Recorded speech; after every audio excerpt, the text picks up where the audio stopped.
ગોધરામાં યોજાયેલા એક કાર્યક્રમમાં ગુજરાતના કૃષિ રાજ્યમંત્રી રમેશ કટારાએ શિક્ષકો પર વિવાદાસ્પદ ટિપ્પણી કરતા કહ્યું કે આટલો મોટો પગાર હોવા છતાં શિક્ષકોની ભૂખ ભાંગતી નથી. 8મો પંચ 10મો પંચ બધું કેટલું બધું પંચ મળી ગયું, તોય કદાચ ભૂખ નથી ભાગતી, તોય વિરોધ કરે મિત્રો, સરકારનો વિરોધ. અરે આપણા વડીલોને પૂછ્યો, 500,000 રૂપિયા નોકરી કરતા હતા, આજે કેટલો બધો પગાર મળે,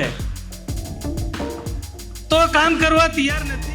ઘણી વખતે શિક્ષક હોય બીજા હોય, પૈસા પૈસા મોબાઈલમાં જ રહે. આ નિવેદન સામે પ્રાથમિક શૈક્ષણિક મહાસંઘે લાલઘૂમ થઈને ઉગ્ર વિરોધ નોંધાવ્યો હતો અને માફીની માંગ કરી હતી. આજે મીડિયા માધ્યમથી જાણવા મળ્યા મુજબ ગુજરાત સરકારના મંત્રી શ્રી રમેશભાઈ કટારા દ્વારા શિક્ષકો માટે ખૂબ જ અશોભનીય અને નિંદનીય નિવેદન આપ્યું છે. જ્યાં પગાર પંચ 8મો પગાર પંચ અને 10મો પગાર પંચ મળી ગયાની વાત કરી છે.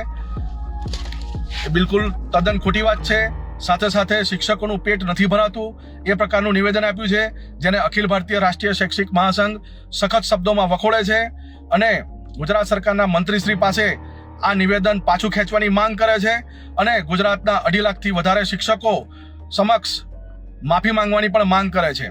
અખિલ ભારતીય રાષ્ટ્રીય શૈક્ષિક મહાસંઘ શિક્ષકોના સન્માન માટે ગુજરાત સરકારના મંત્રીશ્રી અને ગુજરાત સરકારને પણ આહવાન કરે છે કે મંત્રીશ્રી દ્વારા જે નિવેદન આપવામાં આવ્યું છે એ નિવેદન પાછું ખેંચવામાં આવે, અન્યથા અખિલ ભારતીય રાષ્ટ્રીય શૈક્ષિક મહાસંઘના કાર્યકર્તાઓ મંત્રીશ્રીના નિવાસ સ્થાને જઈ અને નિવેદન પાછું ખેંચવાની માંગ કરશે. અસ્તુ. જય હિન્દ, જય ભારત.